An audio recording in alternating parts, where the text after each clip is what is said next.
Di tangan saya ni adalah emas 1 kilo keluaran Republic Gold. Okey, emas tuling. Emas 999. Kalau adik kakak nak tahu emas 1 kilo ni harga tahun lepas Januari 2024, harga dia sekitar RM325,000. Hari ni harga dia berapa? Hari ni harga dia naik dah RM442,000. Sekitar tu lah. Jadi antara sebab orang simpan emas ni, sebabnya harga emas ni makin lama makin naik. Okey.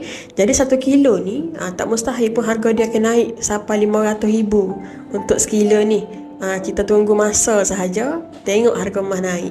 Kalau secara puratanya harga emas ni naik 10% setahun. Dan kalau tengok tahun lepas 2024, harga emas naik sampai 22.9% setahun.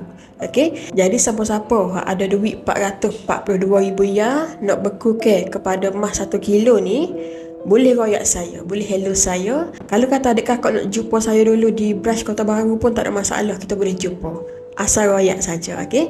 Jadi siapa-siapa nak 1 kilo ni, boleh terus klik link dekat bio saya bantu sebaiknya lah.